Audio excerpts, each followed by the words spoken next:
12 Days to Relief, Evolutionary TV, live.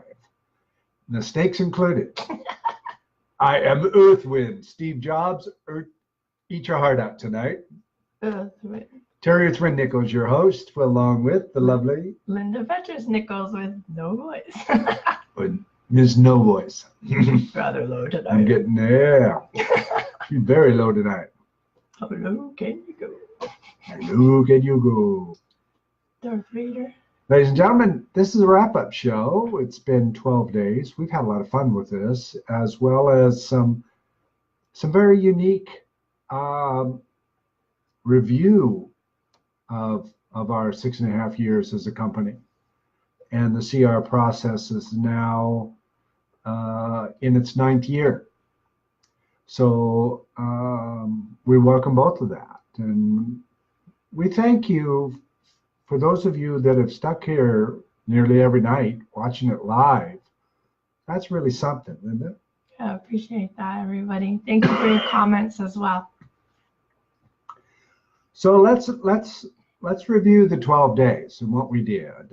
And day one, we opened this up in the dear memory of our sweet fur baby boy, Colonel Marshall, who's no longer with us, and we miss very much. And we also went over some different things about fear of change, and it was a grieving night as well. It only been a day or so. It was one day. It was the next day. One day, it was the next day we started the show. So it was a tough day for us, and getting it ready this show ready that night. I thank my lovely partner and love of my life for keeping me sane that day to keep it going. Day two. Day two. What could happen if your fears came true? That was a good one. And then day three was what could, when it was day two was we're talking about fear. Yeah. And then we went into what could happen if your fears came true. And that was a good exercise of just listing out the possibilities so you could get real and make plans and let go of the fear and take that step forward no matter what. Make your choices, right? And then before was just kind of went over the 12 days of relief and what we're going to do. And we did it. And then we started talking about decisions. No good decisions, no bad decisions. Simply decisions. And remember, us as humans, we can always change our mind. You know, if a choice doesn't come out like we think it should, or there's additional information that comes to us after we've made a choice, we can always change our mind. We're not locked in. And then day 6, we were talking about responsibility for your decisions. And don't just throw the baby out with the bathwater. Stick with your decisions for 6 months. Make sure that they aren't working out. Does that make sense? Makes a lot of sense. And we've done that. Okay. And once in a while, we've really struggled to get that 6 months in. And we were glad we did, because 6 months of analytics plus the experience, and we ended up having some good ideas with connections that we made during the 6 months we were trying something. What we tried didn't work, but what we brought away from it has helped us a lot in our business.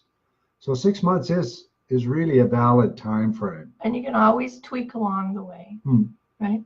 Yeah. Then we went into victim mentality. Oh yeah, victim mentality. Day 8. Day 7 first. 7, make a decision. Make a decision. And you didn't need to know the how. You don't need to know the how. Let's go over that again. Okay. A lot of times we feel, or we're taught very early on, that we have to have everything worked out in our mind before we can make a yes or a no or make a decision. No, you don't.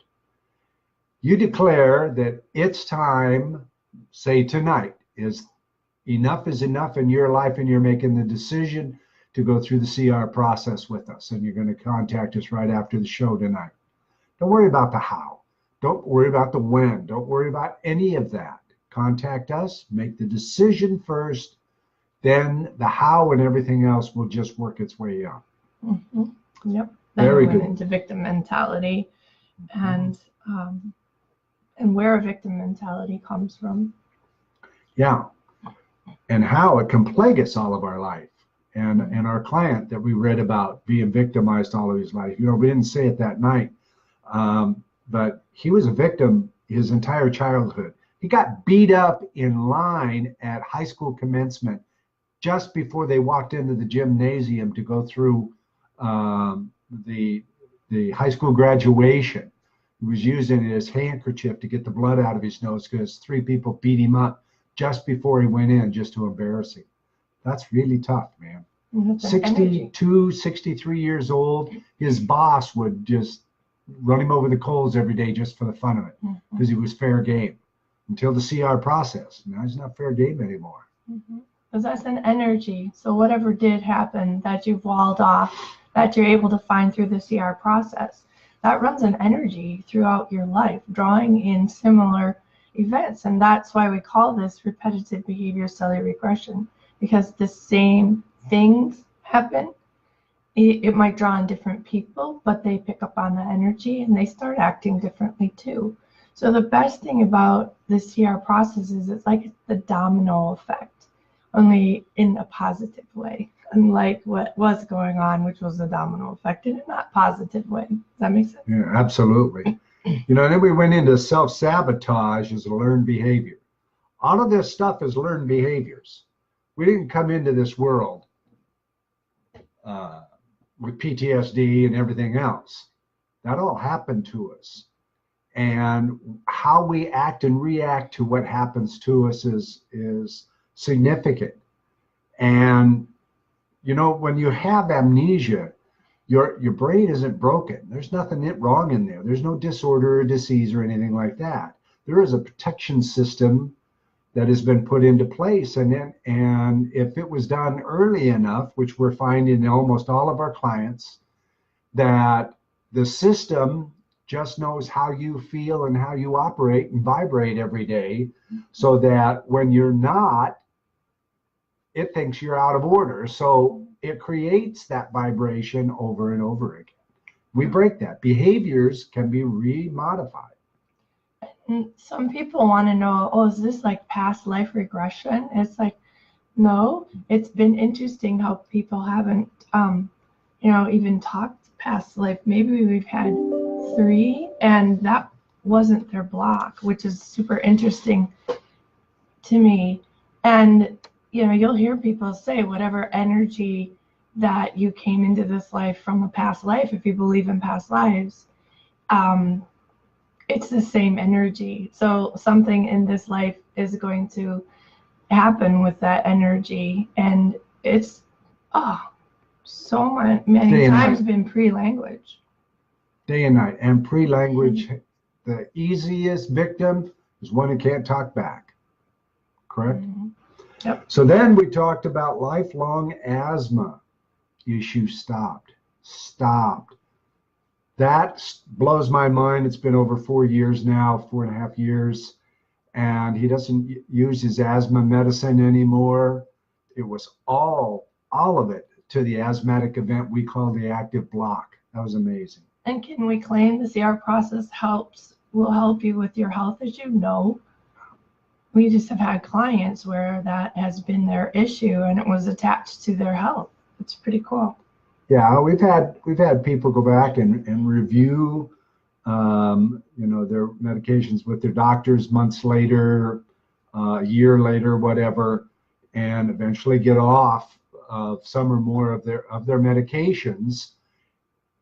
We help with that, but even we don't. Meds.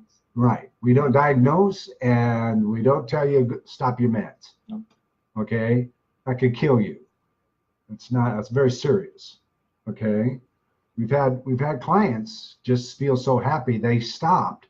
Thank God they were near a hospital, they could get help right away because they were smart enough and aware enough that, uh-oh, something's really wrong.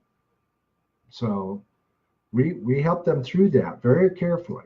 And that's the one thing when you're on meds is to be careful about is just because you're feeling better doesn't mean you're supposed to just get off of your meds. Right, right. Okay. Stuck PTSD story. Our dear young lady, amazing story, amazing woman, child at that point, 16 years old, PTSD, and now she's not only PTSD free, completely free, she's a practitioner with us. I love that. I love that a lot. So, ladies and gentlemen, that's been 12 Days to Relief.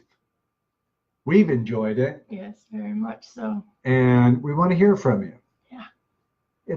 It's enough is enough today, tonight, right now. Make the decision to talk to us.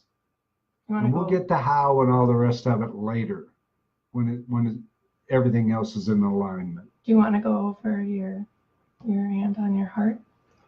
Yeah, sometimes it helps to just kind of put everything in perspective. I put my left hand onto my heart because my heart energy, I want it to go through my body and connect to the left and right side of my brain. I do this for big decisions because it aligns everything, because we use our hearts for making our decision and use your brains for storage. Okay? It's very unique for that. Our whole body is really our heart and our brain and our thought process. We already know that in science that memories are held there. But this is very, very good process to go through. Close your eyes, take a couple of deep breaths, and let it come through for you. Mm-hmm. You want to say your quote? Why don't you? Use your heart. Use your heart for decisions. Use your soul for counsel. And use your brain for storage. And that's what I do, is help people with make the fist, bring it into the second chakra so that your soul is fully embodied down in your power center at your core. And when your soul is down there, you're in your super power, right? So that's when you can use your soul for counsel. And remember, the soul works in onesies. So if you're making a decision, and then just single it down to one. If you can only do that one thing, which one is it of those 5 you're trying to decide by or whatever? One of them will come through. And then you just keep going. And then you'll get your list in order, Okay. and you'll know your next step and your next step and your next step. That's it for us. Happy New Year. Let's make 2019 really life-changing for you. That's what our clients tell us all the time. Good night and goodbye. Good night.